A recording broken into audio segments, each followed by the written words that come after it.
Blog Talk Radio.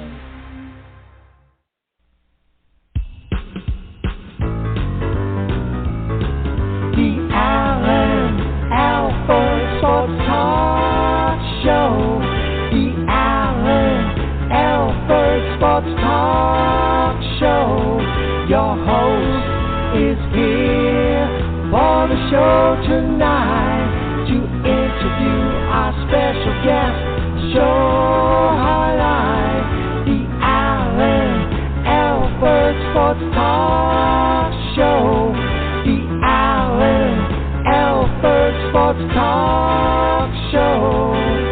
Football, basketball, baseball, hockey, soccer, boxing, tennis, golf, and racing. The Alan Alford Sports Talk Show.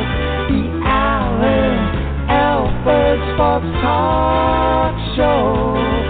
Tune in for all the news and scores, reporting on the games and so much more. The Alan Alford Sports Talk Show. The Alan Alford Sports Talk Show. The Alan Alford Sports Talk Show. The Alan Alford Sports Talk Show.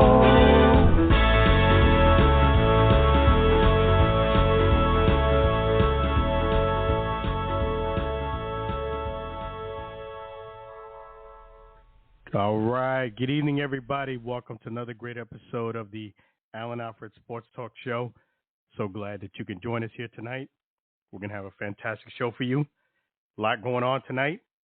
Want to thank you for calling in and listening to the Alan Alford Sports Talk Show.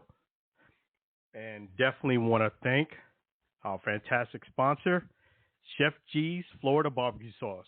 So delicious and addicting, you may need a support group. Definitely want to thank Chef G's. You need to check him out. He's doing big things. Got a new paint job on a new place. So check out Chef G's Florida Barbecue Sauce. Pick up a 4-pack at flbbqsauce.com. flbbqsauce.com. Definitely check out a 4-pack. Let me know which flavor you think is the best. In fact, what we'll do right now is we're going to go ahead and play the Chef G's Florida Barbecue Sauce song. It's sang by none other than our great songwriter, Sam Scola from Maine. Sam and Mary, we appreciate you tremendously. And in fact, you're going to hear a few Sam Scola songs. You heard the introductory song by Sam Scola. We got the Chef G's Florida Barbecue Sauce. We're going to kick that off, play that song. And then we're going to play a few more Sam Scola songs. If you want to reach out to me, please do so. 516-418. 5572, 516-418-5572. And definitely, when you reach out to me, let me know you're interested in Sam Scola. We'll make sure we get you connected, make things happen. So this is Chef G's Florida Barbecue Sauce song by Sam Scola, right out of Maine.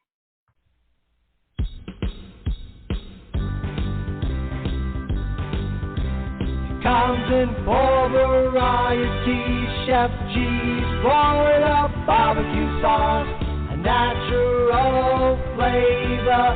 Chef G's Florida Barbecue Sauce, Florida Gold Honey Mustard on burgers and ribs, tasty fusion on pork and sausage, a classic taste for chicken steak tips, a hot heat wave on meatballs and ham. It's a cookout treat. Chef G's Florida Barbecue Sauce, serve on fish and vegetables. Chef G's Florida Barbecue Sauce, Chef G's Florida Barbecue Sauce, Chef G's Florida Barbecue Sauce.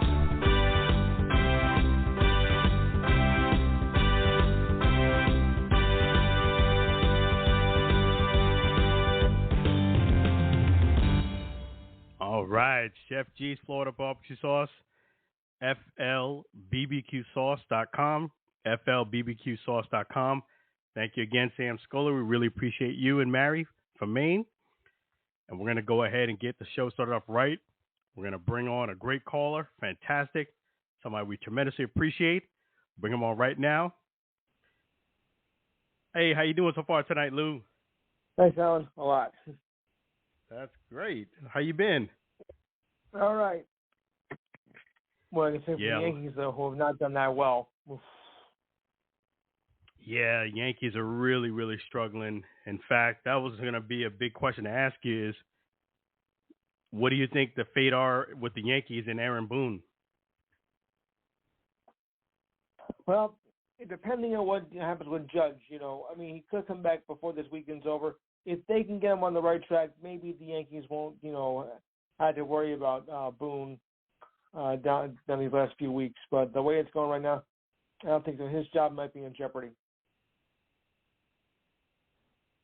Yeah, I agree. I just think that the Yankees are kind of falling back. You're right. It is a blessing that Judge is back. He can at least make them competitive for the stretch. But I definitely do think he's on the hot seat for sure.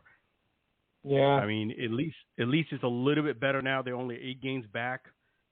And in the wild card, last time I checked, they were about 3.5 back. So, but they're dead last in the AL East. Dead last. They're even behind the Red Sox. And the Orioles have picked up pace. The Orioles moved ahead of the Rays. They're a game and a half ahead of the Rays. Yeah. So props to the Orioles. You know what? I knew that the Orioles were going to be a contender because when they played the Rays, it seemed like they were a team that was actually very, very competitive against them. So props to the Orioles for hanging tough and coming back. So it's going to be a dogfight. But, yeah, the Yankees have a chance to at least make them competitive. They're not out of it yet, but they really got to start doing something a lot quicker because after it's the Orioles, the Rays are a game and a half back, the Blue Jays are 5.5 back, the Red Sox are 7, and then you have the Yankees at 8. So it's not over, but they really got to start pushing hard, fast. Yeah. They got to get a win streak going. And big time. And I also wanted to get your thoughts on something, too, that was really came up a lot this week. Yeah. What do you think about the Jets and them doing Hard Knocks? Well, I mean, even Coach Salas, he didn't want to be on the show. I think he kind of feels like an insult. I mean, because Hard Knocks deals with the teams that, are not performing well. And I guess to the Jets standpoint, it's a little embarrassing.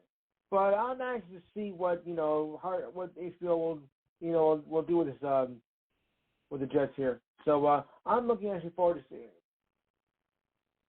it. Being that they've been talking a lot about it this week, and the Jets had to deal with some hate, I saw what Sean Payton had to say, and I thought it was unjustified. I mean, the Jets don't choose who gets selected. It's randomly chosen, and then when you're chosen, you're the team. They didn't volunteer for being on Hard Knocks. It just seemed like they were the team that was picked. Well, you have to wait a period like about 10 years before you get back on, or if you're a new coach, that doesn't count. So it's not random then. It was just the Jets' turn, or how did they end up getting it? I believe it was the Jets' turn. Yeah, that's what I understood too. That it was the Jets' turn, and they're struggling, And they're not struggling that bad. They almost made they were doing really well towards the end. They got, things got a little hairy, but the Jets actually had a very good season, I thought. Until the last 5 games. Yeah, the last 5 games, they struggled the last 5 games. They kind of went cold at the time that you really don't want to, and that's towards the end of the season. You kind of want to get a real warm, then get hot towards the end, and they actually kind of got really hot in the middle towards the season. Towards the end, they kind of cooled off. But what do you think the Jets? How do you think the Jets are going to do now that they got Aaron back there? Well, it just really does. Let's see if we can avoid getting injured, because that's going to be key right there. Yeah, I think keeping Aaron happy and keeping him healthy is going to be the key. But I think the Jets have a very good team. So what do you think, your thoughts on the way Sean Payton was kind of hating on the Jets? I mean, we're just in training camp now. I mean, can't you wait until like at least the third game before you start harping on them? Yeah. I mean, you know, it was their turn to do Hard Knocks. It's usually a team that gets selected, from what I understand. And you're right. You got to play them the fourth week. Why are you hating on them in training camp? Yeah, and I just thought it was unjustified. Plus, another thing is this. The Broncos did not do well at all last year. They did worse than the Jets. So you got a lot on your plate to worry about by yourself. You don't need to be worrying about what somebody else is doing, and especially you don't need to be worried about what they're doing with Hard Knocks. You should be thinking it's not you, because it seemed like if anything, it could be somewhat of a nuisance than anything. Right. It seemed like Hard Knocks to me seemed like something that during the time that you're doing it is kind of a headache and a pain, but many years later you probably would appreciate it. It seemed like during the process you probably don't want somebody, you know, with a camera all the time snooping around what you're doing, but many years later, after your career is probably done, you probably would appreciate it more. Yeah, so we got a lot going on in the sports world, a lot of things, and definitely big things coming on. What do you got going on this weekend on your show? Well, let's see. We'll start with Women's World Cup continuing. Countdown to the trade deadline of the MLB. We got training camp in the NFL. We'll wrap up the Open Golf Tournament.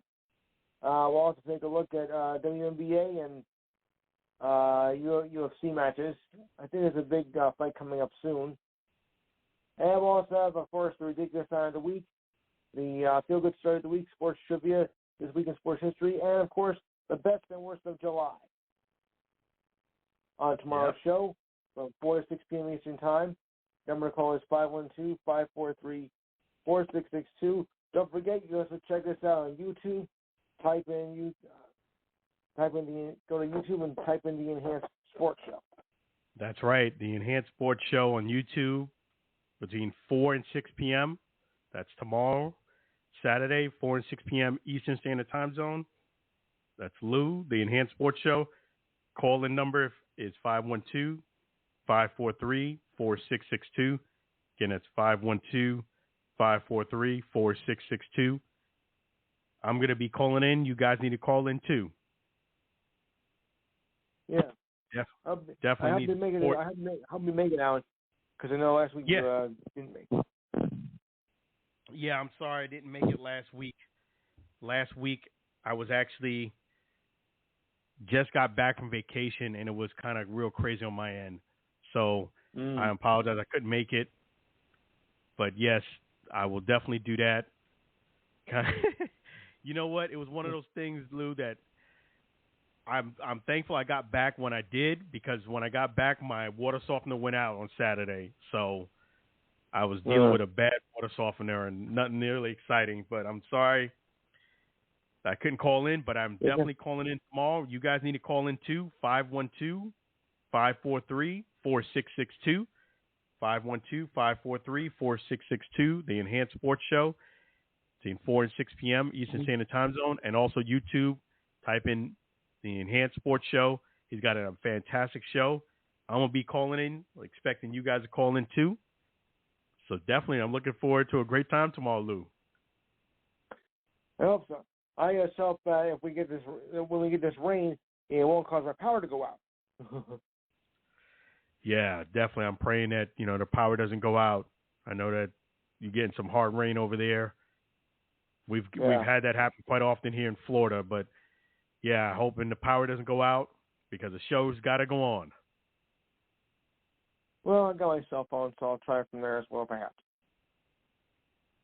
to. That's right. Lou, he's been doing it for a long time. He doesn't let the rain stop him. He's going to be on, and I'm going to be on there too. I'm looking forward to it. Thanks. You're welcome, Lou. Always a pleasure. Definitely. Really tremendously appreciate you. Thank you, Alan. You're welcome. I'll talk to you tomorrow, and you have a great night. You too. Thank you so much for calling. Appreciate you.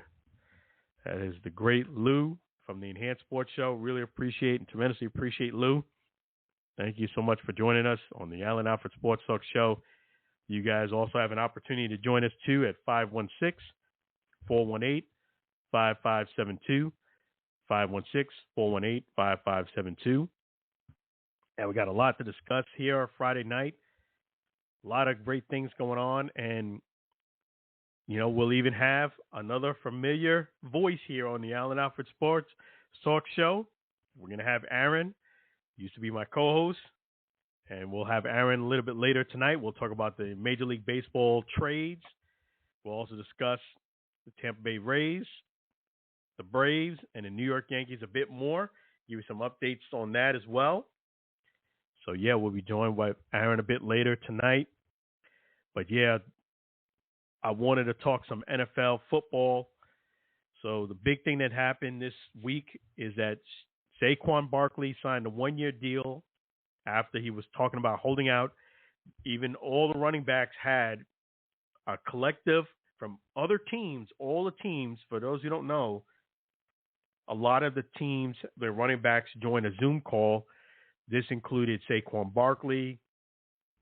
It included Josh Jacobs, Derrick Henry, even players who have deals at this point and are not up for negotiation like Saquon Barkley. And they did this league-wide.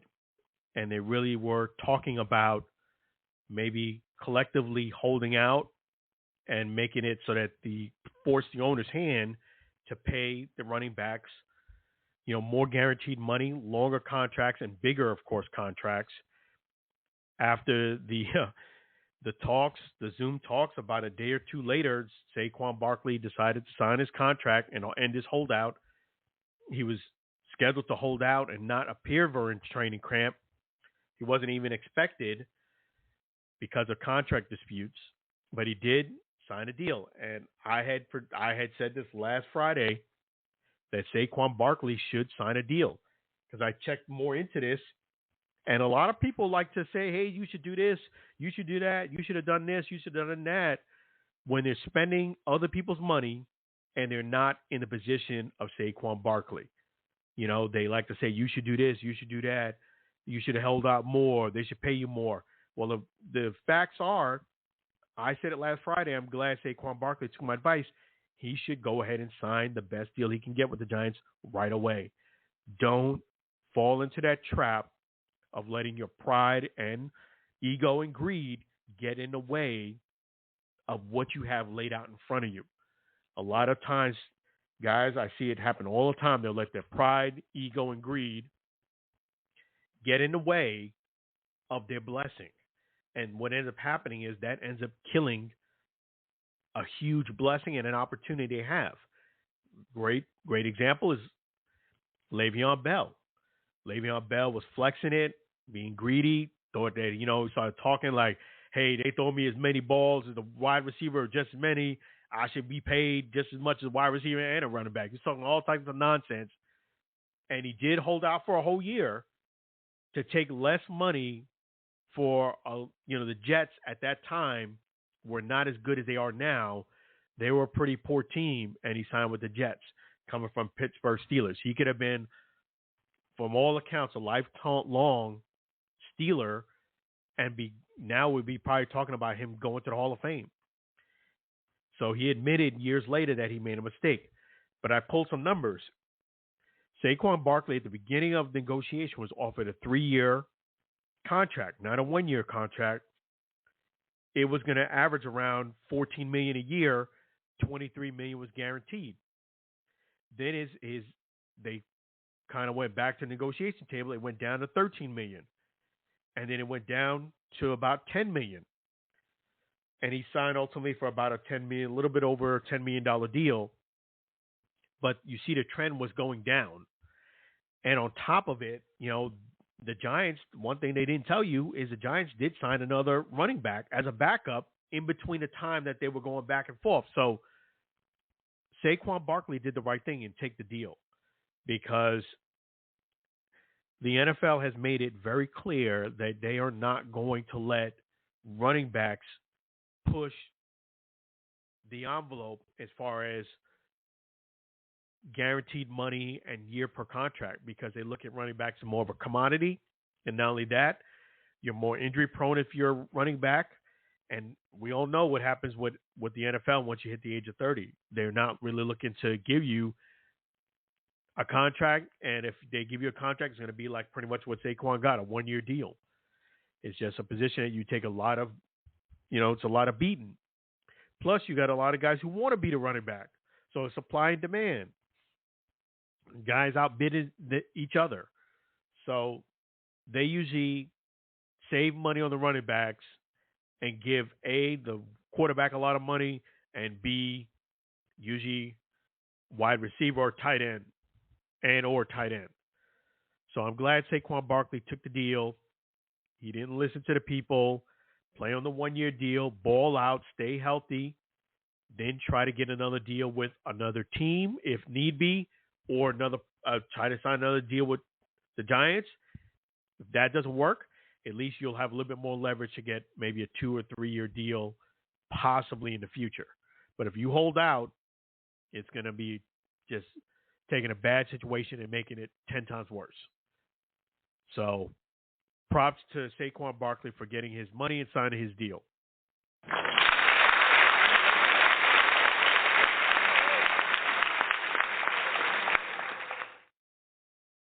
Yeah, don't ever let your pride and ego and greed kill your blessing. And another big thing that happened this week was Odell Beckham. He hinted at retiring after his 1-year deal. He got a $15 million deal to play for the Ravens, and he was talking that this might be his last year.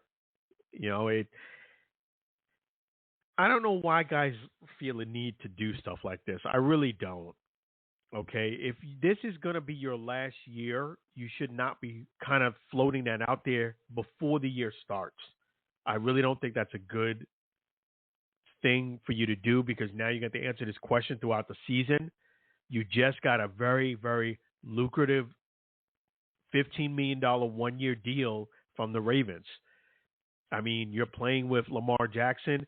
That is a sweet deal for a wide receiver, because you got a guy who could throw the ball to you. Not only that, he may not give you a lot of workload because he does like to run. So that's a very good deal for you to kind of take, because it could be less wear and tear on you.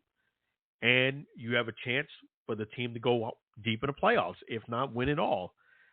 You just never know. The Ravens are kind of like that type of grinded out team that can get streaky and get hot, and you just never know. So I would not. Sometimes it's just best not to say too much, especially it just shows disingenuous thing that you just signed a very, very lucrative deal and you're talking about retiring as soon as the year is over at the beginning of the season. I would have just kept that information to myself, waited to see how the year went out, maybe 60, 70% within the year, then maybe. But I would not be talking about stuff like this before the season, because let's say you have a very good positive year, you still got the itch to play, you do really well, you might get another offer from either the Ravens or another team. So don't float that out there. And if it is his last year, I would say Odell Beckham to me is a very good wide receiver, but I really believe, in my opinion, he's real overhyped. Yes, you made one spectacular catch for the Giants. You got a ring, but with the Rams, but it really wasn't like you got the ring all on your work. I just think he's an overhyped player. I think he's very good, but I think he's too much in social media, talks a lot, and I feel as if there's better wide receivers in the league. Let me just say it like that. And this is what I'm talking about. You're floating around that you want to retire. before the year starts and you just got a very nice deal. I just don't understand why guys feel the need to just talk. And some things you just keep to yourself. You don't need to announce that before the year starts. I don't see any benefit in it. You're not getting a send-off. You just signed a big deal. You're playing on a new team. Some things you just better off just keeping to yourself. So I'll keep you posted on that situation, Odell Beckham. And another thing that happened is the Jets. We'll talk a little bit more about that, doing hard knocks and receiving hate from Sean Payton. It's just unnecessary. Why are you going to hate on a team that, let's be real, you got a lot to worry about as the Broncos. You got a lot of pressure. Team did really poor. Unless you know something we don't, that your team's going to be guns blazing, be all of that in a bag of chips, there's a lot to deal with in dealing with the Broncos. Bronco country is not happy. I think you need to keep the focus on that. You don't need to be worried about hard knocks and what they're doing during training camp. A lot of that is the producers choose it. A lot of times the team is out of their control. The Jets actually, especially Aaron Rodgers, didn't want it, but ultimately the league made the decision. So focus on your own job is what you need to do sometimes, and stop hating on someone else, because now that could motivate the Jets. You don't need to motivate your competition. I always say it all the time. Don't motivate your competition. No need to make your job harder than it already is. It's hard to win, hard to beat teams in the NFL. You don't need to make your job any harder. And a lot of other things that did happen too in the NFL, was that fact that they, in the Jets camp, that is, they were talking about Aaron Rodgers, Nicolas Cage again. I said it back then. I'll say it again. I thought it was really cool that he dressed up as Nicolas Cage. Sometimes it's good to kind of lighten up the mood, especially in the NFL. It's a lot of stress, a lot of pressure to win. Sometimes it's cool when a guy just comes ahead and gets a good laugh. So props to Aaron Rodgers for that. I give him props for that.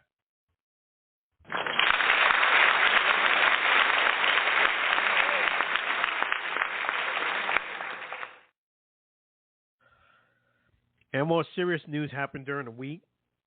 Bronny James, the son of LeBron James, he unfortunately had a cardiac arrest during practice, and he was fortunate that someone was there to call 911. From what I understand, he's healthy now. Relatively healthy. He's recuperating from cardiac arrest, and things are working well for him now. And definitely prayers to the entire LeBron James family, Bronny James. I'm glad to see that he's recuperating from a very traumatic event. This is something that no one of his age should be dealing with. I won't mention a very, very good friend of mine who unfortunately passed away due to a cardiac arrest. And he's only a year younger than me and very, very good friend of mine. So I know it's a very serious situation, and prayers to the family. This is a type of situation where, LeBron James' dad, I know that he would never push his son to the point of putting him in harm's way. I know he wants to push him in, and he had interest of playing with him, on an NBA team. But I know that LeBron James is a great dad. He would never push him to that point if he felt as if Bronny James was putting his health at risk. And I would just say, in this type of situation, based on what the doctors say, you may have to think seriously about continuing if you want to continue a basketball career, because basketball is one of those sports where it is a lot of the cardiovascular. It's not like baseball where you have spurts where you kind of running hard. Basketball, you're going up and down the court hard. You're taking shots. You need to have stamina, and you need to. That's one of the things I kind of hated about basketball is that you had to just keep sprinting back and forth, and suicides. It's a physically demanding sport, and you have to be in ultimate shape to do it. That's why you see a lot of guys who play basketball are thin. You know, they got muscles, but it's a demanding sport. So I pray that he gets great medical advice. Him and his family adhere to what the suggestions and recommendations are. And I just pray that it works itself out. It is definitely a serious situation. But it's, you know, for people who are hating and saying that, you know, pushing their kids too hard. You know, every papa wants to push their kid hard, but not to the point where their health is at risk. So we'll see how Bronny James does and his decision going forward, because you know, this is definitely, it's never a good time to have cardiac arrest, but right when your career is starting to take flight, you know, he's already actually doing really well, but now he's USC signed, and one of the things you just hate to see. So prayers to Bronny James and family. You know, a lot going on this in the sports world too. We also have plenty of boxing news we're going to go ahead and talk about a bit later tonight too. A whole lot of boxing news. A lot of big-time boxing events and things that have happened over this past week. We'll go over all of those details and a lot more. We're going to go ahead and take a quick little break here, play a little song, Sports Theme by Sam Scola. Told you you're going to hear from him a few times tonight.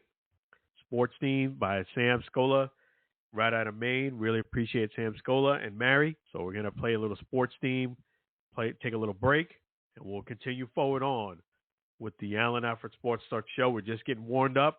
Got a lot to discuss. Major League Baseball trades, boxing, and a lot more. But for now, we're going to listen to the sports theme by Sam Scola.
That's a sports theme song by Sam Scola.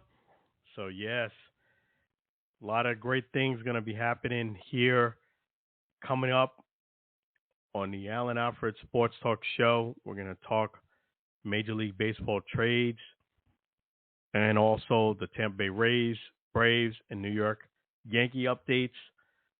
I'll also be talking a lot about boxing tonight. Definitely, there's so much to talk about.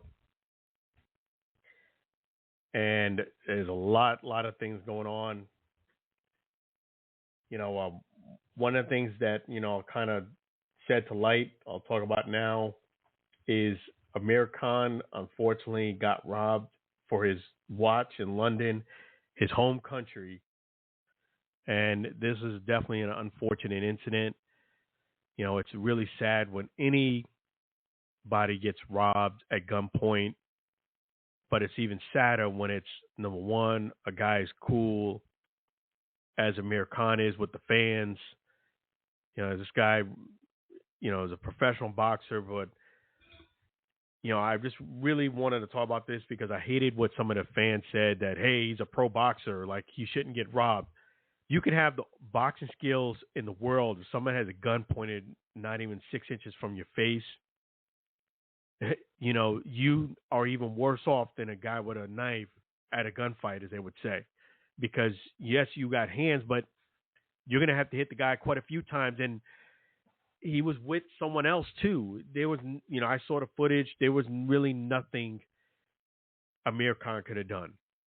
And literally, he did the right thing by just giving up his watch, and I pray that he's able to recover from this. His wife was with him. It's just unfortunate that this event has happened because Amir Khan is really a guy who loves to engage with the fans. He'll take pictures. He's a social butterfly, and, something like this kind of happens, it kind of alters your perception of people, and for it to happen in your own home country too, where you're from, is just despicable. It really is. It's sad, and yeah. So it was just really foolish to me and insensitive for people to say, hey, he's a pro boxer. Again, what are you going to do when someone has a gun pointed to you and you're a pro boxer? I've interviewed quite a few pro boxers, and I could tell you in that situation, you're worse than a guy. At least you have a weapon on you. Your hands are a weapon when you're a boxer, but not when someone's got a gun pointing you like that. There really isn't much you can do at this point. And it's unfortunate that he had to deal with this. And,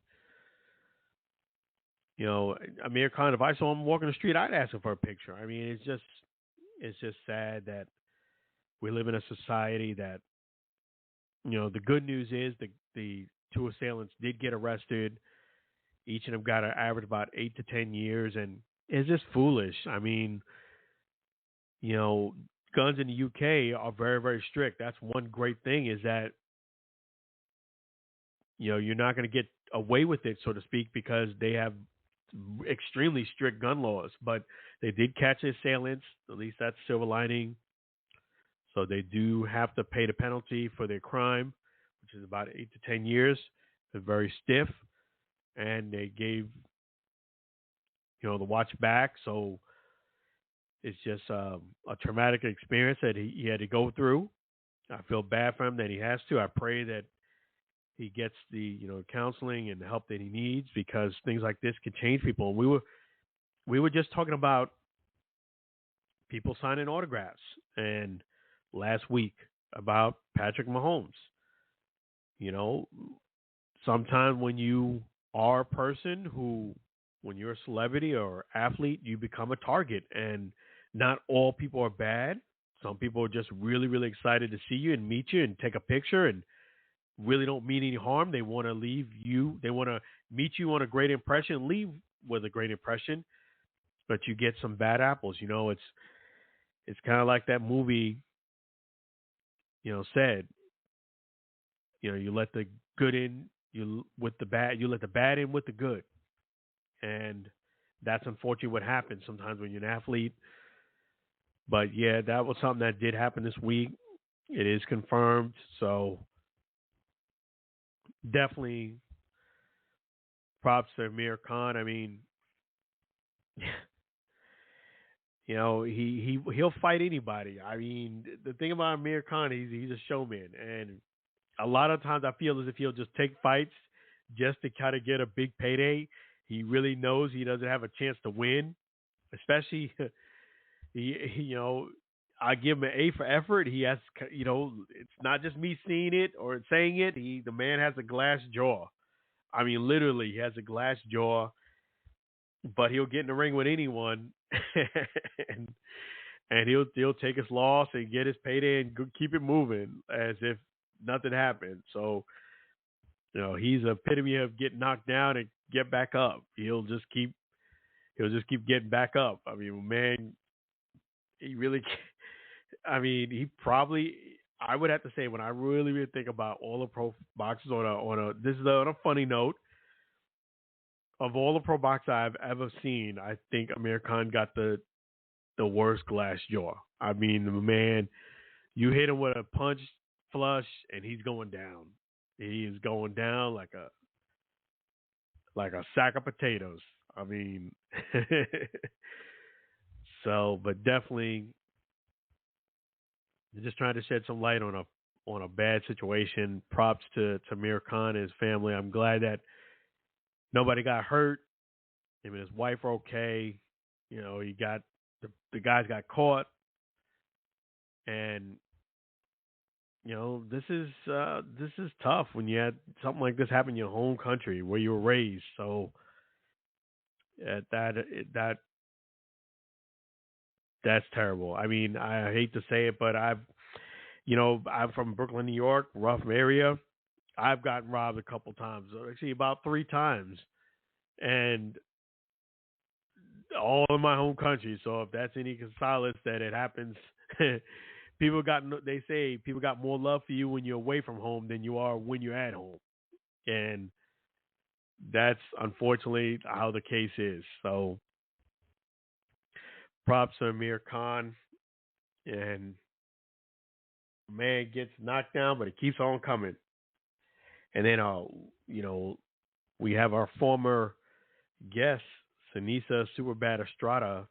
The beautiful Seniesa Superbad Estrada is fighting tonight, Friday night, on, you can catch that too. And I'll update you on that as well. Seniesa Superbad Estrada on her fight. I pick her to win, but she does have a tough opponent. This will not be an easy night for her. And it's actually, I'm a little surprised that they have these fights, the mega fight on Saturday and have her fighting on Friday. If somebody wanted to support her, they couldn't be there and Vegas. So unless you got a jet, unless you like Floyd Mayweather. But yeah, so we'll keep you up to date on the Seniesa Superbad Estrada fight she has tonight. We have that fight tonight. I'm going to talk more about definitely a lot more about the mega fight with Errol Spence, Terrance Bud Crawford. They did the weigh-in today. That fight is tomorrow night. And then I'll also talk about Shakur Stevenson, his comments. And after the George Kambosos fight, I'll give you my thoughts on that a bit later. I'll also go ahead and review the Fulton fight as well and let you guys hear about my thoughts on that. If I also think the pound-for-pound fighter is who I think is the pound-for-pound fighter of the world is. And I'll give you my thoughts on that a bit later. But we're going to talk Major League Baseball trades, and a lot more. We're going to bring on a familiar voice of the Allen Alfred Sports Talk Show, familiar to me, familiar to you guys as well. We're going to go ahead and bring on the one and only Aaron right now. Hey, how you been, Aaron? Hey, doing great. How about you tonight? I'm doing fantastic. Thank you for asking. Really appreciate you joining us this evening. So glad to hear from you. A long time no see. Has it been it feels a little strange for you now, I guess. Yeah, it definitely does, but it's great to be back on, and certainly I know that things have been going great for you the last couple of months, and definitely glad to see that. I've seen the new show logo, and of course everything that you've done these last 2 or so months. I'm really proud for you and happy for you. So, but happy to be back here. Happy to get an opportunity to come back and talk baseball as the trade deadline is especially Tuesday. It's August 1st this year. Normally it's July 31st, but it'll be August 1st, which is this coming Tuesday. So a lot of stuff to talk about there because there's so much that might happen. There's so much that might not happen. It's kind of going to go down to the wire in a lot of ways this year, like it does in other years. So we've got a lot of stuff to talk about there. Yeah, I'm glad to have you on and glad to have you back. And you're the Major League Baseball trade specialist. So, yeah, let us know your thoughts on what are some of the trades that are potentially working, what moves should be happening, and let us know it all. Yeah, absolutely. Before we get to the trades, I want to correct some things from about 3-4 months ago when we were doing our preseason predictions.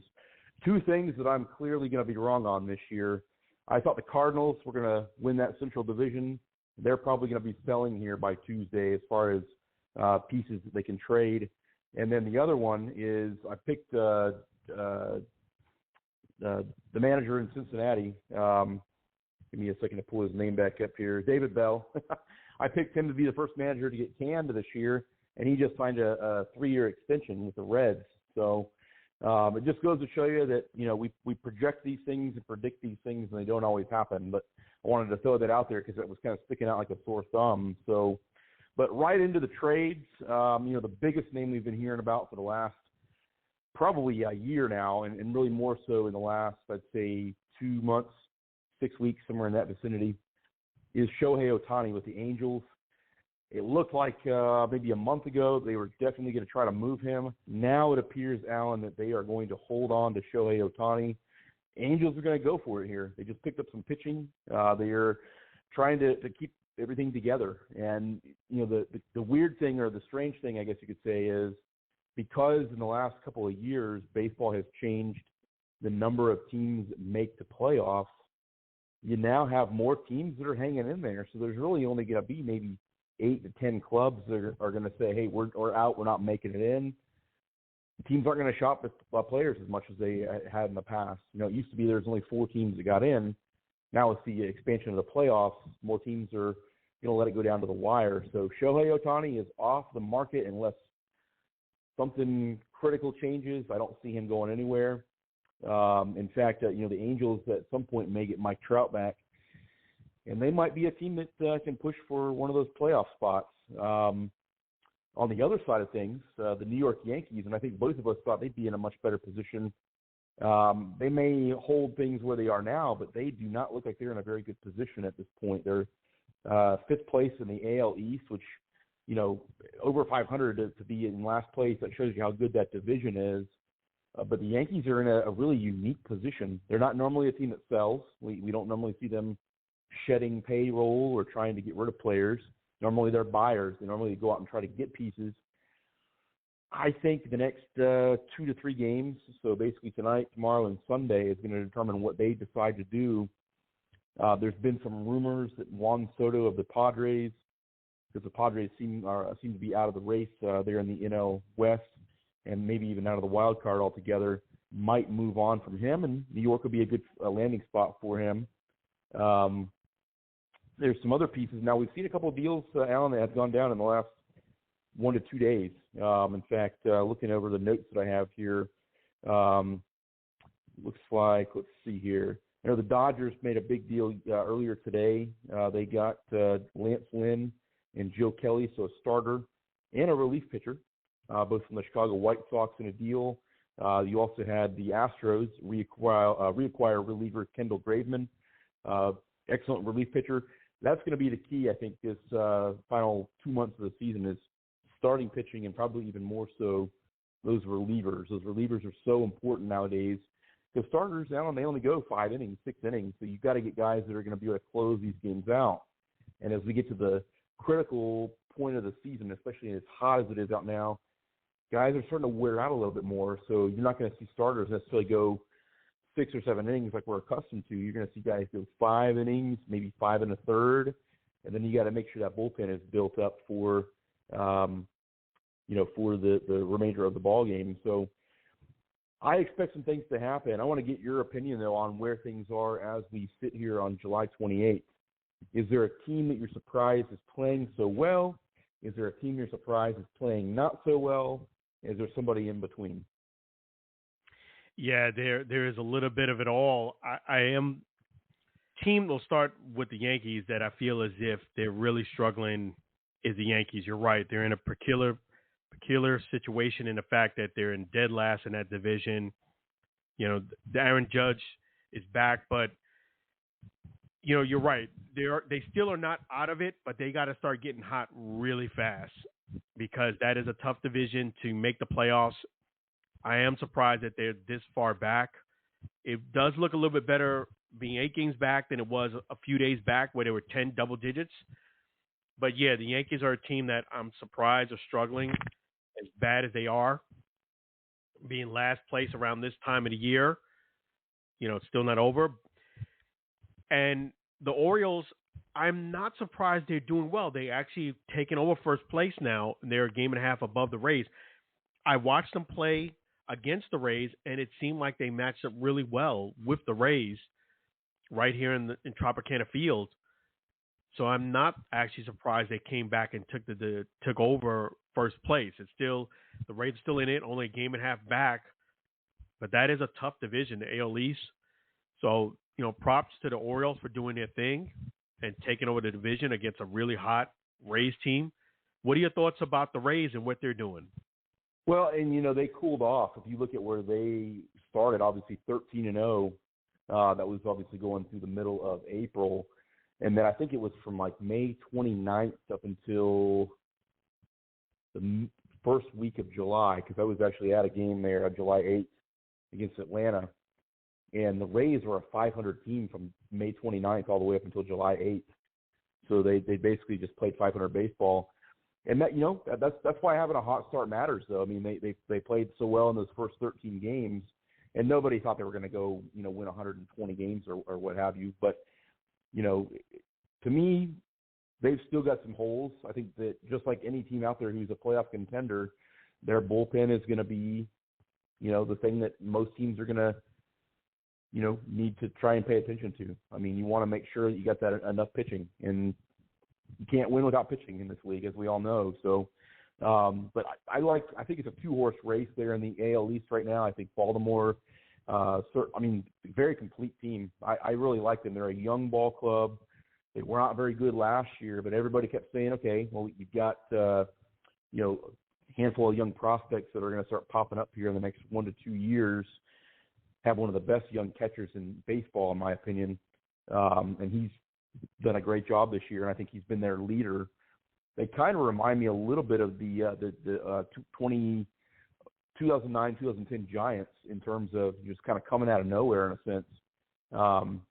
And so, I think it'll be the Rays and the Orioles to win that division going down the stretch. I just think those are the 2 most complete teams. And then one of 3, of course, Toronto, Boston, and New York. And I think Toronto is probably the best out of those 3 because they have pitching right now. Boston has struggled with their pitching. In fact, I was watching a game with them the other night, and I think that they had gone like 10 straight games without using a traditional starter. They had the pitcher who started the game and pitched 1 inning, and then of course went immediately to the bullpen. And then the Yankees, I for the life of me can't understand. I mean, I know they've had some injury issues, but they just haven't had consistency. And I think you and I agree on this. This is probably going to cost Aaron Boone his job after this season. I think the writing is kind of on the wall there. He's had a pretty good run, but the peak happened a couple years ago, and unfortunately, I think they'll move on from him after this season. There's a bench coach up in Toronto by the name of Don Mattingly, who I think will end up taking that position at some point there in New York, but we'll cross that bridge in a few months when we get to it. But a couple other big names that are possibly out there too. The Mets, of course, very, very underachieving this year. Justin Verlander, as well as Max Scherzer, both of those guys, or at least one of them, could be traded. I have a sneaky feeling, though, if it's going to happen, the Mets are going to have to eat quite a bit of the remaining contracts because both of those guys are signed to pretty large money deals. So I think if either of those guys gets moved, the Mets are going to have to, suck it up and eat some of that salary.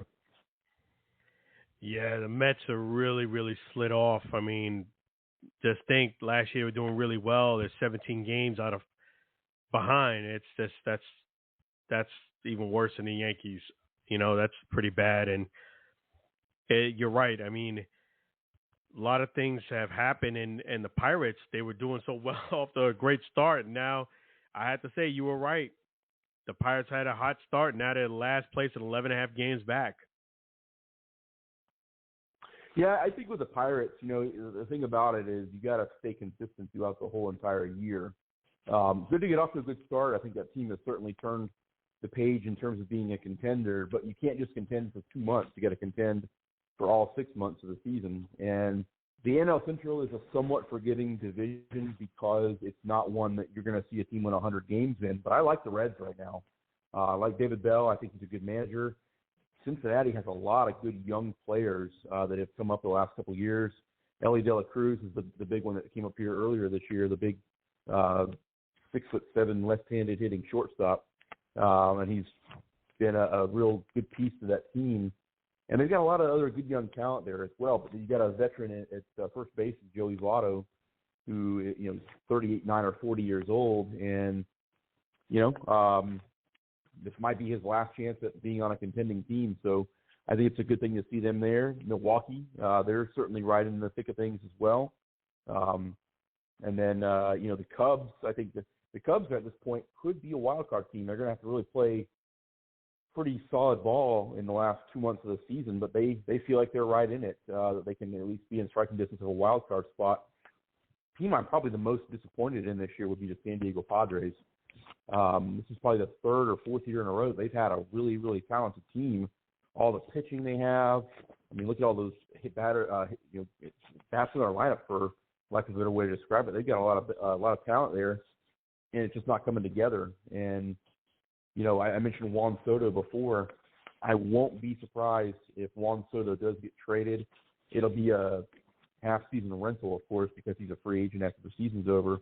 But I think cut your losses at this point. They're not going to re-sign him anyways. You might as well get something for him now.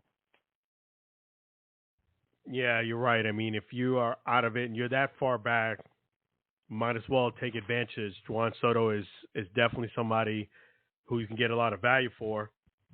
And speaking of, Ellie De La Cruz, I wanted to get your thoughts on, the way Dave Martinez, his managing, and the way he went at Ellie in his bat, and then he hit that home run. What are your thoughts on Dave Martinez?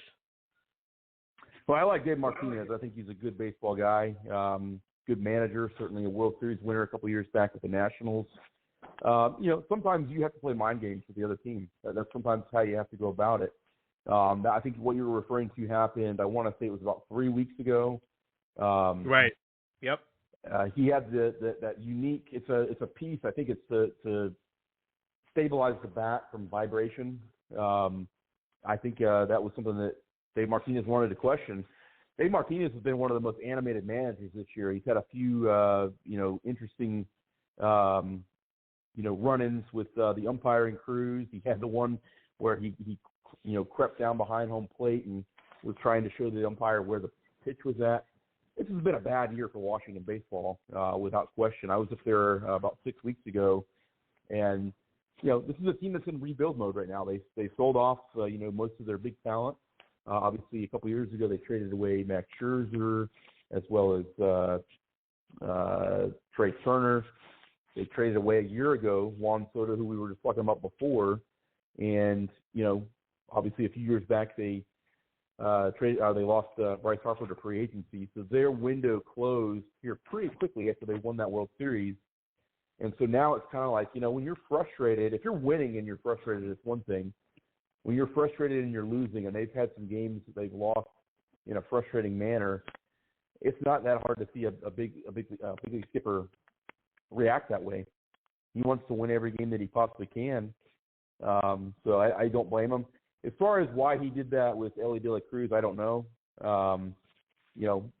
Not sure what happened prior to that we maybe didn't see on camera or on the game on TV, but it's what happened, and those are the kind of things that do occur. I mean, you go back to the most famous one that I can think of is 82, I want to say, with the Yankees and the Royals and George Brett and of course the old Pine Tar incident there. So didn't quite happen the same way, but sometimes you got to try and get inside the other guy's head, and that's I think what Dave Martinez was intending to do there.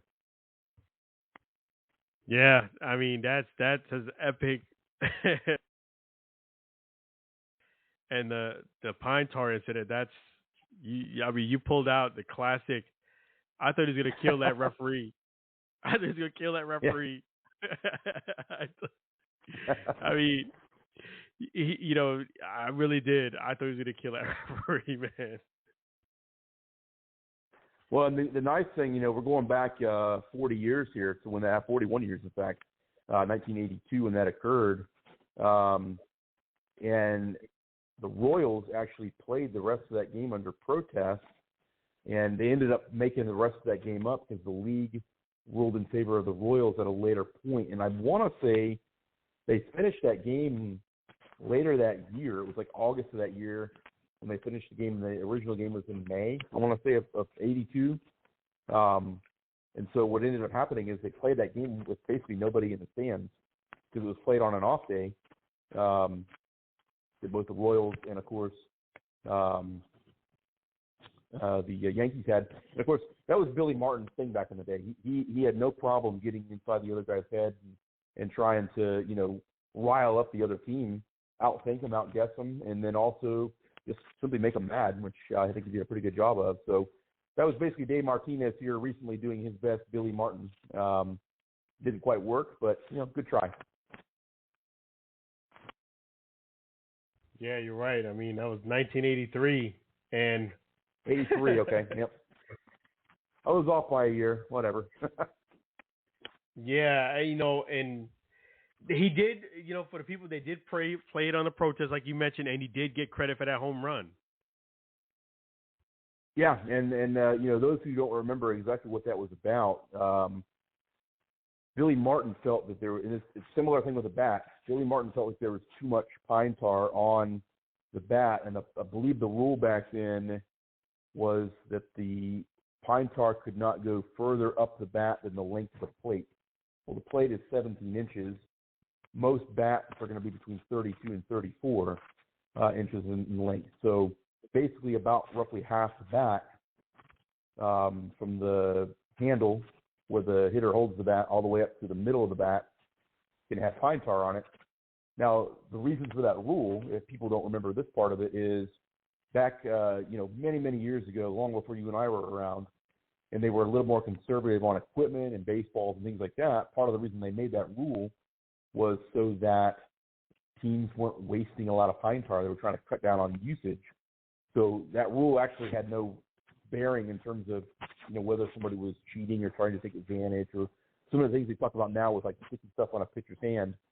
It had nothing to do with anything along those lines where it was giving a hitter an advantage. It was actually because way back in the day, somewhere along the line, probably in the 30s or 40s, so 40 years or so before this happened, they were trying to cut down on usage, which, it's kind of funny when you think back about it now, all these years later. It is. And one thing, it is funny when you think about it now, but it wasn't definitely funny for George Brett then. That's for sure. And your Braves, they're killing the game, literally. I mean, they're 10 games up. And, the Phillies and Marlins are tied for 10 games back. What do you think about your Braves and their chances at this point? Well, I like the chances right now. My concern is just like we.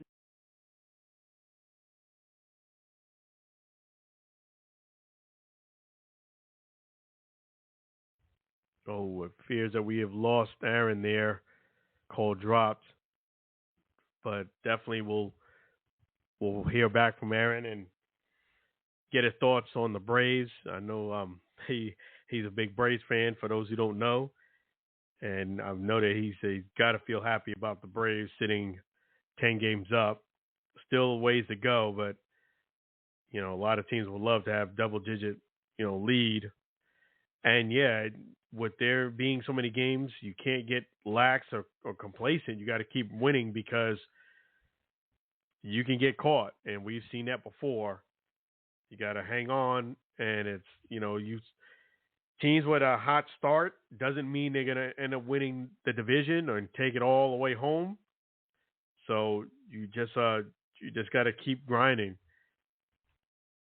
Yeah, so just got to keep grinding. So, you know, lot to talk about. And one thing that's happening in Major League Baseball is, you know, we got Aaron back. We got Aaron back, I hope.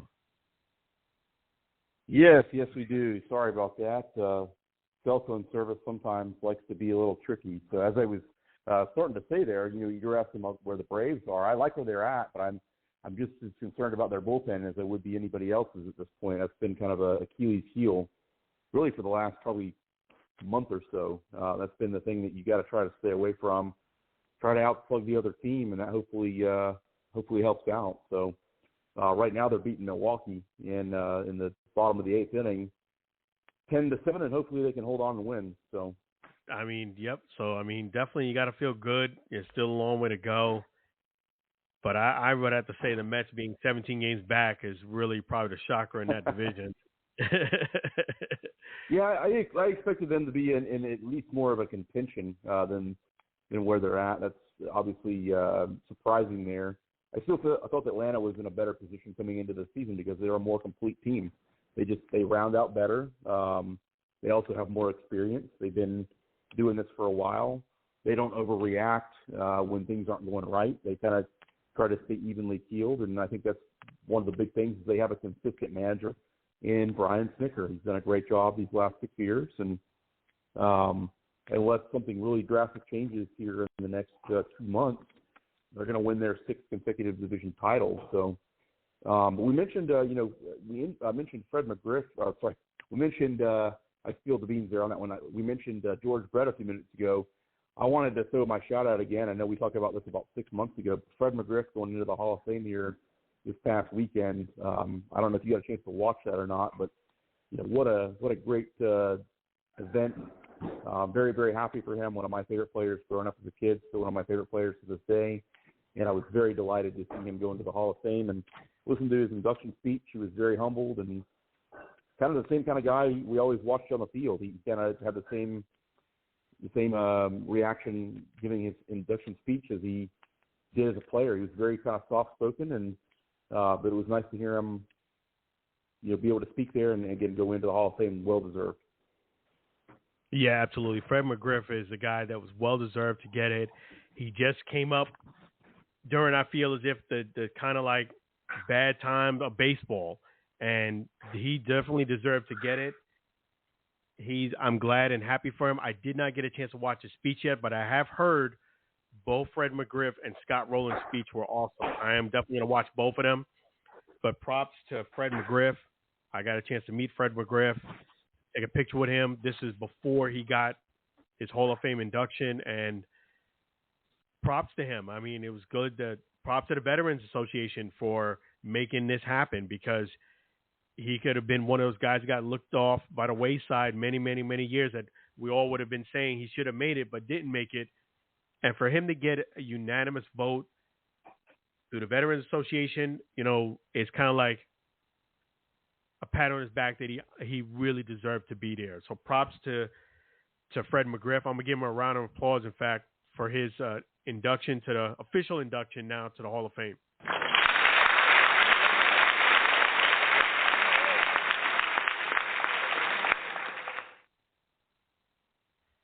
And yeah, definitely well-deserved. Yeah. Absolutely, absolutely well-deserved. Speaking of well-deserved, that's going to be my question to you, is the other counterpart that made it. You know, I know he made a great speech, a fantastic speech. I didn't hear it yet, But what are your thoughts on Scott Rowland now officially being a Hall of Famer? Well, I didn't actually watch his part of the ceremony. Not because I didn't like Scott Rowland. I think he was a great third baseman. He definitely deserved it. I think that the Hall of Fame measures you really on two things: the era that you played in, and the players relative to the era that you played in, and then also your place in history aside other players that were similar to you. So I don't think there was anything in particularly special about Scott Rowland's stats when you look at him in the grand scheme of things. But if you go back and actually dig deeper in, one of the top 3 hitting third basemen during his era. He played, I believe, 16 or 17 years in the league with the Phillies, Cardinals, Reds, and I think he was with Toronto at the very end for a year. Very consistent player, a Gold Glove third baseman, excellent defender, and a team leader. So I definitely happy for him to get in too. I think it was the right time for him. And I think the other thing too, and I think we talked about this probably back in January when it was announced that he was going into the Hall of Fame. This is a good thing for other guys that were maybe fringe players. And I don't think Andrew Jones was a fringe player. He should be in the Hall of Fame already. But I think this opens a huge door for his pathway probably in the next 2 years. This is the best defensive outfielder of my lifetime. Better than Griffey.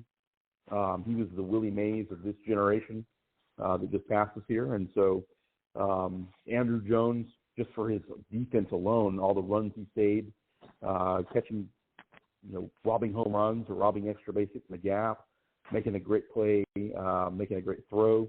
And then a guy who had over 430 career home runs on top of it too. So I think he'll be in there at some point. Some people have said, well, Scott Rowland getting in means that the standards for getting into the Hall of Fame have been lowered. I don't think that's the case at all. I think that if Scott Rowland had played in an era back in the 70s or the 60s, he might not get in because his numbers might not have been there. And you have to measure him against who he played against in his prime. And he played against guys like Chipper Jones, Aramis Ramirez. There's a few other really good third basemen that played during his time, and he had a great career. And I think his numbers warrant his going into the Hall of Fame. So guys who are fringe players to that point, would you think if they let some fringe players in, would it be the Hall of Good instead of the Hall of Fame? Well, by definition, you're in the Hall of Fame at that point. So, there's been other players in the past that have gotten into the Hall of Fame that, that same argument's come up against, hey, does this guy really deserve to be here? Some of the numbers have changed. 3,000 hits, 500 home runs is pretty much an automatic to get in. Yeah. 300 wins as a starter is pretty much automatic to get in. Now, if you want to look at it in how the game has changed, 300 game winners, the last guy to win 300 games was Randy Johnson way back in 2009. So it's been 14 years since we've seen a 300 game winner. By comparison, you look at how many guys have reached 500 home runs. I mean, that's not an uncommon number any longer. So there's a little bit of a drastic change there. By comparison, though, you look at Mike Mussina, who got into the Hall of Fame in 2015 or 16, I believe, 270 wins. And that's Hall of Fame worthy, in my opinion. 300 is definitely automatic, but there's guys who are getting in, like Pedro Martinez. Didn't even come close to winning 300 games. So I think it's a measuring tool, it's a measuring stick, and you have to look at a little bit between the lines, too, sometimes. I think that's a little bit of a part of it. How did the guy play in the playoffs? You're not going to get to the Hall of Fame just by your playoff statistics, but you're certainly able to get into the Hall of Fame with having some great numbers.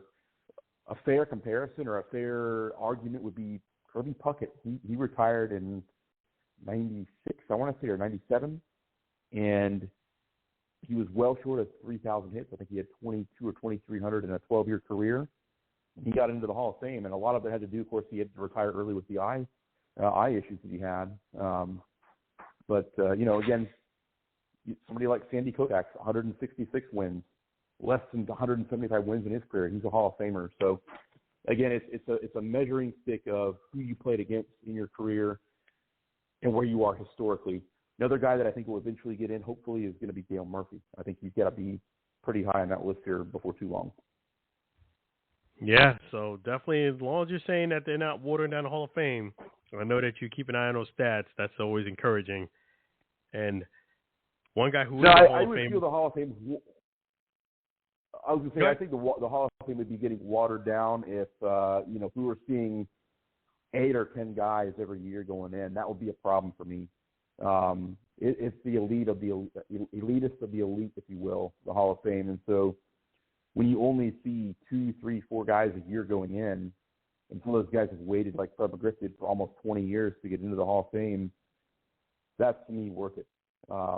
He did his time. He should have been in by the normal voting, but a lot of these voters, unfortunately, have some vendetta, or they think that they, have to cross all these different things off. And the thing about Fred McGriff, a pure player, his best seasons as a hitter, as a power hitter, happened well before the steroid era was as apparent as it was in the mid-'90s. He had 7 consecutive 30 home run seasons from, I think, 87 to 93. So that's one argument there. He's also the last player to lead the league in home runs. He actually led both leagues in home runs, with only hitting 37 and 36, which, we go back to about 20 years ago. Guys had that many home runs at the All-Star break. So a unique player, but Fred McGriff, I think, definitely deserves to be there. And I think there's a few other guys we could talk, I know we have in the past, that it'll, I think, eventually get into. Yeah, I mean, definitely. Fred McGriff, I think, got hurt more than anything by the steroid era. The fact that he didn't get the 500 home runs, and the fact that they were looking at other guys in the landscape and how many home runs they were hitting, they felt as if, hey, you should at least got 500. And he was just a victim of the culture on the wrong side. But he's in there now, and he got payback. So I'm glad he's in there in his lifetime. He made it in. I know he smiled from ear to ear. So props to Fred McGriff. And I want to get your thoughts on one Hall of Famer who is now a broadcaster, and that's Derek Jeter. What are your thoughts about him now joining the broadcast and being part of the media? Yeah, I mean, he's definitely playing the part very well. I think, I saw him, I think it was at the Home Run Derby, or was it maybe, it might have been the actual All-Star game. That whole couple days was kind of, that whole couple days was kind of a blur. So, no, I think he's enjoying himself. I think, obviously he took himself very seriously as a player for 20 or so years, and then, trying to perfect the art of being an executive and leading a team and making changes to the Marlins for the 5 or 6 years that he was there. That certainly was challenging, and unfortunately it didn't work out. They kind of butted heads between himself and the other part of the ownership group there, and that kind of essentially led to his deciding to walk away. So now he gets to be around the game in more of a fun capacity. He gets to comment on the games, and I think he's kind of living his life in a more, probably a more enjoyable perspective now. Yeah, definitely. And props to Derek Jeter on his new job, and we're working real hard to get Derek Jeter to be a guest on our show to hear from him that he's doing something more fun. You're right. So we got a lot of things coming up on the Allen Alfred Sports Talk show. So we definitely appreciate you blessing us with your presence and coming back like old days, Aaron. Yeah, absolutely. This was a lot of fun. I'm pleased to have been able to come back, and certainly baseball is my forte as far as what I consider myself an expert at. And of course, everybody keep an eye out over the next 3 days or so, 4 days, between now and I believe it's 4 o'clock on Tuesday, August 1st, 2023. I think there's going to be some moves that are made, and of course, there's about 2 months or so left in the regular season, and then the playoffs start, and hopefully I can come back and talk a little playoff baseball here as we get into October. Absolutely. We definitely love to have you back. This is our Major League Baseball guru, Aaron, and you're always welcome here on the Allen Alfred Sports Talk show. So it's always a pleasure to hear from you, Aaron. Definitely we'll have you back in the future. That sounds great. You have a great night. You do the same, Aaron. It's always a pleasure. Thank you so much for joining us. Thank you so much for calling in. Appreciate you. No problem. Good evening. All right. Take care now. Yeah, so that was our great guest, Aaron, who used to be our co-host. And now, definitely is always great to hear from him. Always good that you still have friends in the business, you know. Thank you, Aaron. So really appreciate him for joining us here on the Allen Alfred Sports Talk Show. So we talked about Major League Baseball. That's definitely Aaron's expertise. I love baseball. I keep up to date with it, but he digs even deeper. So definitely glad to hear from Aaron. And now I'm going to talk about boxing. That's more or less my sweet spot there. Plenty of boxing news to discuss. You know, the big mega fight with Errol Spence versus Terrance Bud Crawford. Who wins and why? All right. Well, I watched a lot of the footage of this fight. I watched All Access 1 and 2. I did not watch 3. I don't know if they released it yet, or if it's coming in closer to fight night, but I watched parts 1 and 2. I watched the press conference. So let me bring up that speed. I did talk about All Access 1 and 2. Let me talk to you about the press conference. I have to agree with Terrance Bud Crawford. You know, I'm talking about the black and brown community. Why do us black and brown community have to be extra at events? There was a brother or a sister. It could have been either one. They didn't really show on the camera that well who it was that he was talking about. I believe it was a brother, but I had to put a vote on it, but I couldn't see him. And Terrance Bud Crawford was first. If you haven't seen it, let me just give you a quick synopsis of what happened. It was a press conference like normal. And Terrance Bud Crawford, at the beginning of the press conference, sounded like he was being a politician, diplomat, talking about, you know, calm it down. There was somebody in the front, George acting too much. He was getting on Terrance's nerves. And he basically said, what I just said, when we get together, people think that this is why they can't get brothers together because something goes down. And like you said, on his side, on my side, Spence side, or Crawford side, things could get ratchet up and get deadly because you're dealing with the black and brown community. I get exactly what he's talking about. I know exactly what he's talking about, and I agree with him. He was talking like, you know, diplomat, politician, you know, trying to calm and diffuse the situation. That was at the beginning of the press conference. So at the end of the press conference, my man went straight hood because that guy would not stop. Terrance Bud Crawford started throwing the N-word multiple times, and that's what he did at the end of the press conference. So, diplomat, let's have peace, world peace. You know, Michael Jackson, heal the world, went threw that out the window to the N-word towards the end of the press conference. And the brother couldn't stop. And he is right. This is what happens when you get too many of us together. My thoughts on that is this. Not just the black and brown community, the whole boxing community wanted a big mega fight, and you finally got it. So relax. Like Terrance said, just relax, chill. The fight is coming up this weekend. You got what you wanted. Just sit back and relax and let it play its cards and see what happens. I've been saying it. I let the head out of the bag, but I'm going to say it again. If you're first hearing this, I am predicting Terrance Bud Crawford to win this fight. It's not that Errol Spence Jr. is not a sensational boxer. He is. He trains really hard, and he has the trainer of the year in his corner. Not just any trainer, the trainer of the year. He's got everything working for him. You know, whether you look at it from the outside and the inside. I've watched a lot of Errol Spence fights, and he brings the heat, and he's the real deal. He is technically sound. However, Terrance Bud Crawford is technically sound, but he's got that it factor. He's special. He kind of got that Mayweather. He doesn't fight like Mayweather, but he got that Mayweather type of thing to him where he can bounce orthodox. He can bounce southpaw. He is so fast and quick with his punches. He's very accurate.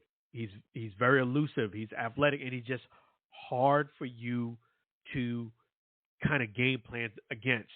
98, 99% of the guys you can game plan against, Terrance Crawford, he is very difficult to game plan against. Errol said it in All Access 1. I don't really know what he's going to do. And he's right. When you don't know what he's going to do, that's going to make a difference. And not only that, Terrance Crawford can make adjustments in and during the middle of the fight, just like Mayweather could. Those things usually make a difference of him winning the fight. I think he's going to switch up sides. He's going to bring everything he can, old school and new school. He's just going to be elusive. He's going to be more skilled. And he's going to be quick, very fast. He is much faster to the punch than Errol. Errol takes a little bit longer punches. Not bad. I've seen guys take a lot worse, but Terrance is a lot quicker, more compact, and I think the speed kills. The speed of Terrance Crawford is going to make a big factor and difference in this fight. Errol's going to be like, hey, I'm getting hit with 2 or 3 punches from this guy that's coming out of nowhere. And then he's switching up styles. By the time Errol adjusts to one, he's going to be doing something else. You can't just pressure him, get in his face and pressure him. So I got Terrance Crawford. I said it way back when this fight was announced, and I'm sticking with that. I have Terrance Crawford winning the fight. I do agree with Terrance Crawford. Hey, black and brown community, when you get us together, you got to act better. The fight is here. There's nothing. You can support your fighter. You can get pumped up, but there's a line. Don't cross the line. The fight's going to happen. You know, they made weight. It's just a matter of time at this point. And not only that, you got what you want. It's a mega fight. This is Tommy Hearns type fight. You know, Sugar Ray Robinson type fight. This is a fight of the decade. It usually doesn't happen in boxing. It typically doesn't. Usually guys who are at the top of the line, top of the heap, the fights that we want to see, they don't usually give us. This year, I have to say, for the most part, it's been an anomaly. We've gotten quite a few fights fell through that we did want to see. And this is definitely a fight that everybody wanted to see. This is a mega fight. No doubt about it. You know, for those who don't know, I'll put it out there. We did apply here, Alan Alfred Sports Talk Show, to try to cover this Errol Spence fight. Unfortunately, we did not. No harm, no foul. We'll keep applying to other fights. And big thing with this fight is really you have to be somebody who covers boxing kind of exclusively, more into boxing. You know, when it comes to a mega fight like this, everybody wants to cover it. So, you know, you just take it with a grain of salt. It is what it is. I can't say I'm shocked at it. I'm disappointed, but not shocked. So we'll keep plugging away. But, yeah, I got Terrance Crawford winning the fight tomorrow. I just hope a few things do happen, though. Number one, I hope this fight does not end in a draw. I don't want to see this fight in a draw. Even if it's not who I predicted, Errol Spence, I still don't want this fight to end in a draw. I want a clear-cut, decisive winner, whether Terrance Crawford, who I predicted to win, again, I predict Terrance Crawford to win, or Errol. I want a clear-cut winner. Whether the guy I predict won or not, I want a clear-cut winner. I do not want to see a draw, first and foremost, because there is already a rematch clause. Having a draw to me is just blah, okay? I want to see a clear-cut winner. Plus, if you get a clear-cut winner, somebody's going to be undisputed. So I don't want to see a draw. Number two, I don't want this fight to end in controversy. I want it to be a clean fight. Whoever wins, wins. Whoever loses, loses. I don't want a controversial quick stoppage, somebody interfere, tape on the glove, something happened like that. You could have won because of this. I don't want to hear none of that. I want a clear-cut winner, loser, no controversy. Third thing, and most importantly, like Terrance talking about, when you get black and brown community together, you guys act a fool. I don't want us looking bad in this fight. There's a mega fight. Chill. Just chill. The only guys going to determine who this fight wins at this point is Terrance and Errol. Just sit back and relax and enjoy the fight. That's all you got to do. You can support your guy, but there's a line. Don't cross the line. If you want to know how to act with class, watch the Fulton and Inoue fight that was in Japan. Definitely do that. And the next thing I want to talk about is the Shakur Stevenson he made some comments right after the George Kambosos fight, and he basically told George Kambosos, who said he was only going to take 25%, that, hey, I want to fight you. That's what George Kambosos said. I want to fight you, and I'll take 25%. That's it. Shakur Stevenson said, man, you're no match for me. You're no competition. Basically, you're going to get stopped. I'll only fight you if the other guys I am trying to fight don't want to fight me, then I'll fight you. And I didn't disagree with what Shakur said. I do think I agree with him. With all due respect, if George Kambosos fights Shakur Stevenson, I do agree with Shakur Stevenson. George Kambosos is going to get stopped. Clear as day. He's going to get stopped. And even Shakur said it is because he has no defense. If you don't have defense against a guy like Shakur Stevenson, you don't have a chance. You just don't. You can be the greatest puncher. That is not going to be enough to beat a guy like Shakur Stevenson. He is an elite fighter, very skilled, been in Olympics. Guy can box extremely well, got power, got speed. You're not going to beat him just being a very good puncher. Sorry, it's not going to happen. I don't care if you punch really, really good. And George Kambosos will get stopped. I agree. However, the only thing I didn't agree with, Shakur Stevenson should have kind of doused it down a bit, because in boxing, Shakur Stevenson wants to fight either Devin Haney or Tank Davis. Those are the fights he really wants to get. Those guys, in my opinion, really don't want to fight Shakur because they know he's elite. I mean, I'm sorry. It's been talks that Devin Haney wants to give up the belts, So I would have just said it like this. Yeah, let me talk to my team. It's something that I'll consider, maybe not be so hardcore, because as I said earlier in this show, you don't want to let your ego and pride hurt. Ego, pride, and greed, let's say, hurt your position of making a deal. If you can get an easy fight where guys are taking 25%, and we all know you're going to beat them, George Kambosos still does have a name. He does have a following. Why not take the fight? Don't be so hardcore, because those other guys are more than likely not going to fight you. And if they are going to fight you, there's going to be on a lot of contingencies, a lot of negotiation, blase. You got a guy willing to fight you, and I know you're going to stop him. Just take he's taking it, he's going to fight you for 25%.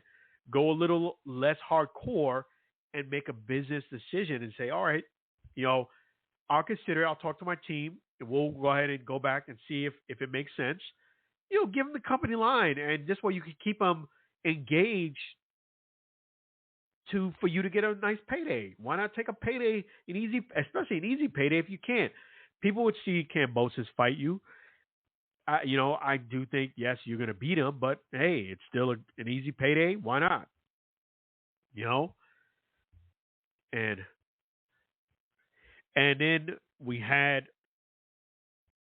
the Fulton Inoue fight in Japan. And this is the reason why I don't like the pound per pound rankings, because it makes you kind of judge guys in different weight classes against each other. You understand? This guy, Naoya, was just sensational. He was just sensational. Inoue was just sensational. Inoue was just phenomenal. He reminded me of a Japanese version of Manny Pacquiao. And Fulton did not have an answer for him. Inoue was just too fast, too powerful. Fulton really was just backpedaling on his bike the whole night. He did have one round he did all right in. I'll give him maybe two, which I don't think he won 2 rounds, but I will say I'll give him the benefit of doubt that maybe he got 2 rounds max. But yes, that kid is special. And I really can't say he's the pound for pound best fighter in the world, because there's something about the welterweight division that's very sexy. The other division that's even sexier than that is the heavyweight division. So that's why I don't like to say pound for pound fighter. I would say he is We got to see what happens this Saturday, this weekend. But I would have to say Inoue is definitely in the bantamweight, that 120. I would say if he goes up to 125, he is something special. He is something special, and he's just phenomenal. Having said that, the welterweight division and the heavyweight division are divisions that here in America people kind of put more weight on them. So I have to kind of see what happens this weekend, how the results are, before I name him the pound-for-pound fighter in the world. I would say definitely in his division. In the 125 division, I'll give him that too. I agree with Tim Bradley. I would even go up to 130. I would say he's special, and he's going to pretty much wash anybody in that division. So I'll keep you up to date on that. But yeah, our former guest, Seniesa Superbad Estrada, is fighting. I wasn't able to kind of watch that fight because it's going on right now while I'm on the air. I don't want to spoil the fight for people who are watching it now. I'm going to go ahead and tune in and see how she's doing. But big props and best wishes to Seniesa Superbad Estrada. We need to get her back on the show. It's been a minute since we last had her. Bless us with her appearance here on the Alan Alfred Sports Talk show. And, definitely going to keep you guys up to date on everything coming up in the trade deadline this coming up week. A lot of great things are going to come up in August as well. So I'll keep you up to date on that. Let me give you our show call-in number for the future, 516-418-5572, 516-418-5572. Hold on to that number. And definitely would love to hear from you on an upcoming show of the Alan Alfred Sports Talk show. Want to thank our fantastic sponsor, Chef G's Florida Barbecue Sauce. So delicious and addicting, you may need a support group. So Chef G is doing his big thing. He's got a lot of great things coming up real soon. I don't want to spoil a surprise. But Chef G's Florida Barbecue Sauce, you guys need to go ahead and get yourself a 4-pack. Get yourself some Florida sand. And you need to do that too. And definitely you can do all of that at his website at flbbqsauce.com. flbbqsauce.com. Chef G's Florida Barbecue Sauce. So delicious and addicting. You may need a support group. If you missed it earlier in the show, you're in luck. I'm going to play it again. Song by Sam Scola. Chef G's Florida Barbecue Sauce song written by our great songwriter and producer, Sam Scola, right out of Maine. Really appreciate Sam Scola, who just celebrated a birthday. Happy birthday to Sam Scola. I wish him a happy birthday. I know it was just a few days ago, so big props to Sam Scola and his beautiful wife, Mary. So here you go, Chef G's Florida Barbecue Sauce.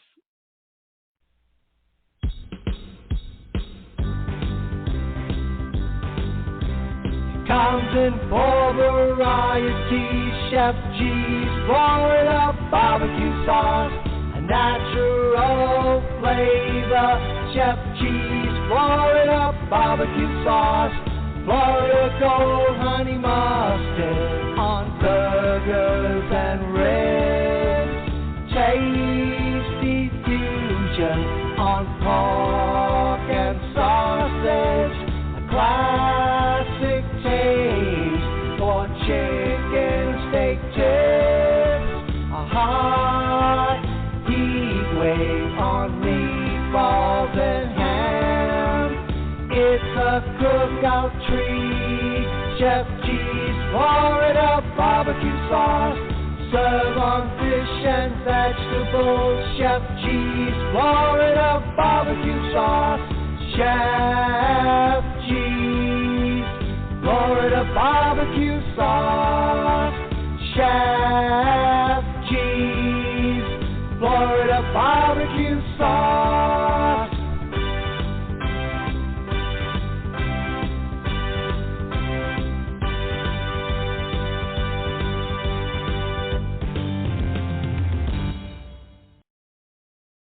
All right, Chef G's Florida Barbecue Sauce, so delicious and addicting. You may need a support group. flbbqsauce.com. www.flbbqsauce.com. Get yourself a 4-pack. Let us know which flavor you think is the best. We'd love to hear from you. Want to thank our great callers in tonight, our guests. We had Lou. Really appreciate Lou from the Enhanced Sports Show calling in. We want to thank Aaron, our special guest as well, for giving us the Major League Baseball insight. Always great to have a great friend, and definitely nice to hear from Aaron again.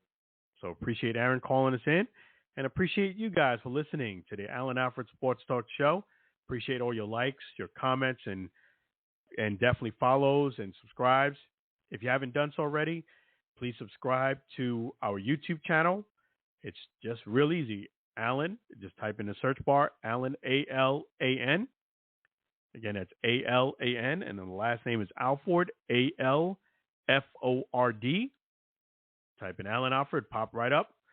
Alan Alfred as Sports Talk Show. And then for Facebook, please follow us at Alan Alfred at facebook.com/Alan Alfred Sports Talk Show. Alan Alfred Sports Talk Show. And you can find me right there on Instagram, Alan Alfred, and Twitter, Alan Alfred.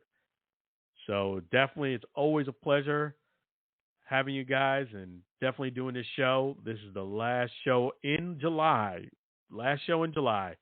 Next time I'll talk to you will be in August. A lot going on. We're going to keep it moving here on the Alan Alfred Sports Talk Show. Really appreciate you guys. Until we meet and talk again, be blessed, be well, have a fantastic weekend. Take care of yourself. Make a friend. And definitely be safe and be well. We're going to end off the show with the great song again by Sam Scola. You guys need to sign Sam Scola. If you definitely reach out to me to sign Sam Scola. It's the end of the show outro by Sam Scola. And really appreciate Sam Scola and Mary. You guys are the best from Maine. Still owe me that lobster dinner. I haven't forgotten. When I come up to Maine, I'm going to go ahead and grab that. So Sam Scola, the end of the show. You guys be blessed, be well. Till we meet again, take care of yourself on the Alan Alfred Sports Talk Show.